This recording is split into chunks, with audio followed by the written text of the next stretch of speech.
नमस्कार, बहुत स्वागत है आपका। आप देख रहे हैं शिव पुराण उपाय। अगर आप हमसे अभी अभी जुड़े हैं तो प्लीज़ चैनल को सब्सक्राइब कर लें और पसंद आए तो वीडियो को लाइक करें। कमेंट में हर हर महादेव जरूर लिखें। मकर राशिफल 2023।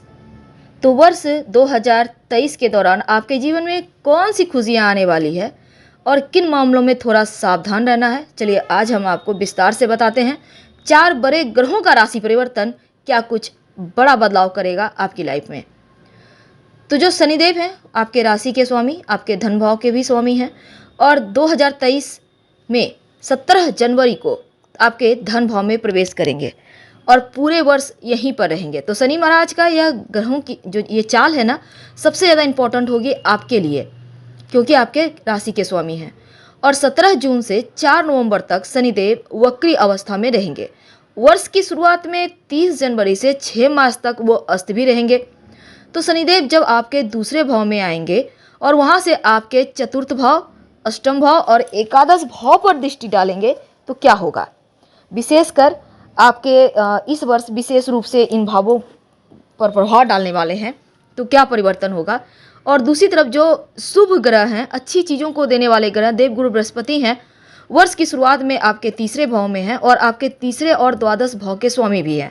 और ये 22 अप्रैल को आपके चतुर्थ भाव में प्रवेश करेंगे और यहाँ से आपके अष्टम भाव, दसम भाव और द्वादश भाव पर पूर्ण दृष्टि डालेंगे। तो शनिदेव और देवगुरु बृहस्पति तो जनवरी के मध्य से 22 अप्रैल तक आपका एकादश भाव और 22 अप्रैल के बाद आपका चतुर्थ भाव और अष्टम भाव मुख्य रूप से प्रभावित होने वाला है। आज हम इसी माध्यम से आपको बताएंगे कि क्या होने वाला है, क्योंकि राहु भी 30 अक्टूबर को चतुर्थ भाव में 30 अक्टूबर तक हैं और तुला राशि में केतु। तो ऐसे में राहु आपके तीसरे और केतु आपके नवम भाव में गोचर करेंगे।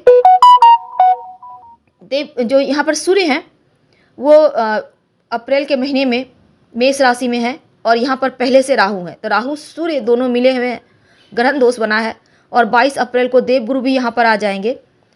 तो ये जो समय होगा 22 अप्रैल से मई 16 मई तक का वक्त, इस समय राहु, सूर्य और गुरु तीनों एक साथ रहेंगे। तो आपको अपने माँ के स्वास्थ्य का खासकर ख्याल रखना है और पारिवारिक गतिविधियों पर भी इसका प्रभाव पड़ेगा, तो आपको ध्यान रखना है।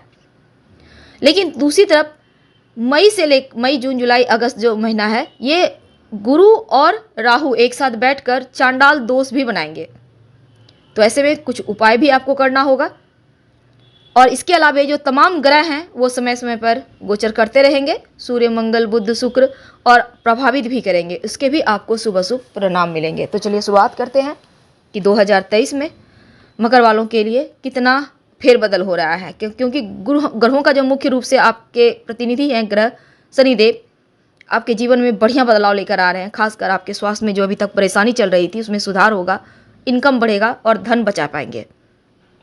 वर्ष की शुरुआत में ही आपको ऐसे दिखेंगे। लेकिन फरवरी के महीने में क्या होगा कि देखिए, दोस्तों के साथ कहीं जाने की लंबी प्लानिंग भी आप करते इस समय नजर आएंगे और खासकर अपना मकान, भूमि, भवन, वाहन प्राप्ति के योग बनेंगे।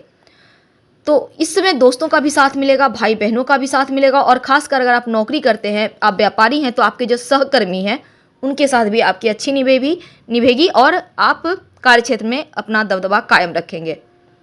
मार्च के महीने में पारिवारिक जीवन में खुशियां बढ़ेंगी, थोड़े बहुत खर्चे होंगे, माँ से आपको लाभ होगा, माँ से निकटता बढ़ेगी और इस समय अपना वाहन लेने की प्रबल संभावना भी है। वैसे आप प्रॉपर्टी वगैरह में भी निवेश कर सकते हैं।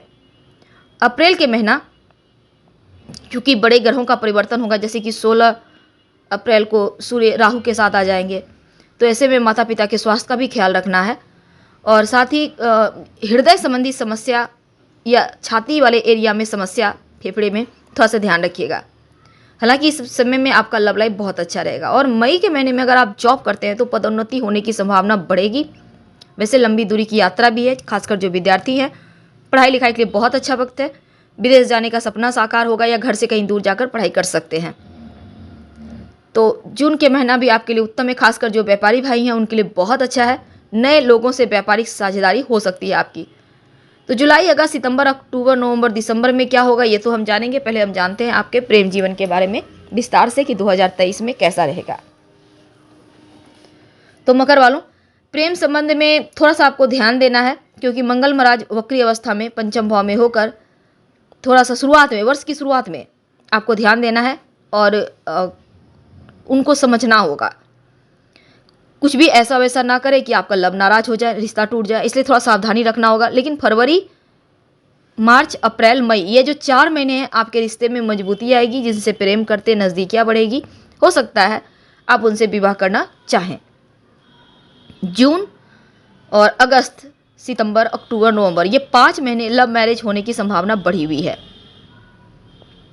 करियर की बात करते हैं, बहुत ज़्यादा सावधानी रखनी होगी, क्योंकि दसम भाव में केतु हैं और हो सकता है आपका काम में मन ना लगे, या फिर आप जितना मेहनत कर रहे हैं उस अनुसार फल नहीं मिल रहा।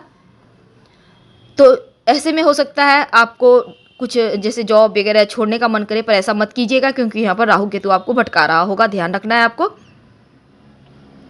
वैसे अप्रैल के महीने में दूसरी जॉब लगने की भी संभावना बनी हुई है, तो ध्यान से आगे बढ़िएगा। जो विद्यार्थी हैं, शुरुआत में थोड़ा सा कमजोर है, लेकिन वक्री मंगल पंचम भाव में बैठकर पढ़ाई में बाधाएं दे रहा है। ऐसे में थोड़ी बहुत एकाग्रता में कमी आएगी, लेकिन इसके बाद फिर चीज़ें स्थिर हो जाएगी। फरवरी, मार्च, अप्रैल, ये 3 महीना बहुत अच्छा है, और नवंबर, अगस्त, सितंबर, अक्टूबर, नवंबर, ये 4 महीना भी बढ़िया है। तो पढ़ाई लिखाई के मामलों में कोई एग्जाम दे रहे हैं, आपका रिजल्ट आना है, यकीन मानिए ये जो आपके लिए करीब 7 महीने टोटल बहुत खूबसूरत है। किसी प्रतियोगिता परीक्षा में बैठ रहे हैं तो जनवरी, फरवरी और यहाँ पर 4 अक्टूबर के बाद चीज़ें बहुत ही ज़्यादा अच्छा है, आपके पक्ष में आएगी। जून का महीना भी आपके लिए बढ़िया रहेगा, और लंबी दूरी की यात्रा या बाहर, घर से बाहर जाकर पढ़ाई लिखाई करने का सपना भी पूरा होगा। धन की बात करते हैं, देखिए शुरुआत में थोड़े बहुत खर्चे होंगे, क्योंकि सूर्य बुध द्वादश भाव में है। हालांकि संतुलन आप कर पाएंगे, लेकिन राहु केतु 30 अक्टूबर तक आपके चतुर्थ दसम भाव में है, तो ऐसे में नौकरी में भी छोटे मोटे उतार चढ़ाव होंगे, लेकिन बीच बीच में अच्छे फल भी मिलेंगे। तो संतुलन बनाए रखने के लिए आपको भी थोड़ा सा प्रयास करना चाहिए।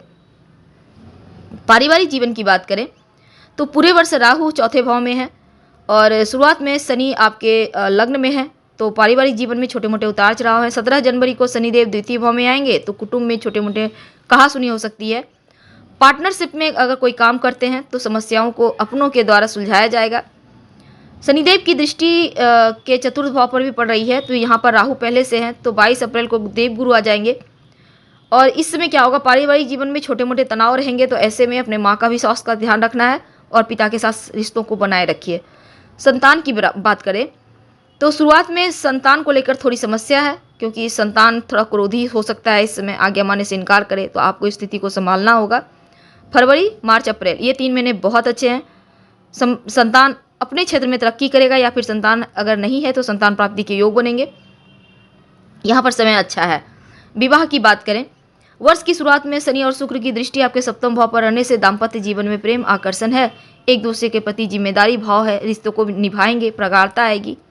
22 अप्रैल तक देवगुरु बृहस्पति आपके तीसरे भाव में रहकर पूर्ण पंचम दृष्टि से आपके सप्तम भाव पर दृष्टि डालेंगे, तो दाम्पत्य जीवन में किसी भी तरह की समस्या आने की संभावना नहीं दिखती, और दाम्पत्य जीवन का आनंद भी लेंगे।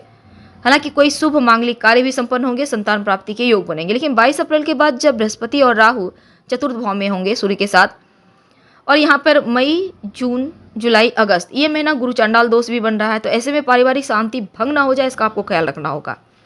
10 मई को मंगल आपके सप्तम भाव में आएंगे, तो जीवन साथी से छोटे मोटे लड़ाई झगड़े हैं, ध्यान रखना है आपको, और ससुराल पक्ष से छोटे मोटे कहासुनी हो सकती है 1 जुलाई को, क्योंकि यहाँ पर मंगल का गोचर 18 अगस्त तक है, यहाँ भी आपको ख्याल रखना होगा। नवंबर, दिसंबर का महीना थोड़ा सा दाम्पत्य जीवन में राहत देने वाला होगा। जो व्यापारी भाई हैं उनके लिए पूरा साल अच्छा है, पैसे आते रहेंगे। कोई बड़ा निर्णय लेने से आपको बस बचना है, बड़ा इन्वेस्टमेंट नहीं करना है, इस बात का ध्यान रखिएगा। अगर करना भी है सोच समझ कर करें, बड़ों से सलाह लेकर करें। शनि और शुक्र के आपके सप्तम भाव पर प्रभाव है, बृहस्पति की सप्तम भाव पर दृष्टि है, तो व्यापार में उन्नति होगी, नई दिशा में आगे बढ़ेंगे। जुलाई अगस्त के समय विदेशी माध्यम से व्यापार करने का मौका मिलेगा।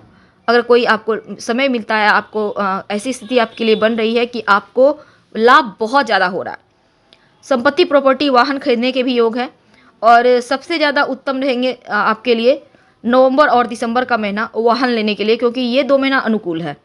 वैसे संपत्ति, प्रॉपर्टी की प्राप्ति होती हुई दिखेगी।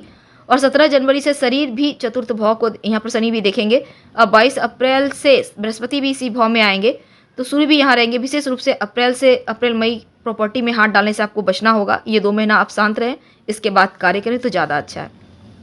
धन की बात करें तो देखिए धन बढ़ेगा, बैंक बैलेंस बढ़ेगा, इसमें कहीं कोई दो बात नहीं। बस अपने माँ के स्वास्थ्य का, पिता से रिश्तों का आपको ख्याल रख लेना है। आपके स्वास्थ्य की बात करें तो थोड़ा सा छाती वाले एरिया का ध्यान रखें, हार्ट की समस्या से थोड़ा सा बचना है आपको। और क्योंकि चतुर्थ भाव आपका पीड़ित रहेगा, ऐसे में अपने खान पान में सुधार लाइए, योगा एक्सरसाइज करें। क्या करें तो रोज शनि चालीसा का या शनि मंत्र का जप शाम के समय करें। ओम संसृचाय नमः का जप कर सकते हैं कम से कम 5 बार। शनिवार के दिन नॉनवेज बिल्कुल भी ना खाएं, नशे से दूर रहें। और गाय को हरा चाय या गुड़ खिला सकते हैं, या फिर आप चाहें तो पास के किसी मंदिर में भी थोड़ा सा गुड़ रखना शुरू कर दें तो उत्तम रहेगा। तो कुल मिलाकर चीज़ें बढ़िया हैं, लेकिन थोड़ा सा शनिदेव को आपको मनाना होगा। हम आपसे विदा लेते हैं। पसंद आए तब लाइक कर सब्सक्राइब करें, अपनों से शेयर करें, कमेंट में हर हर महादेव जरूर लिखें। धन्यवाद।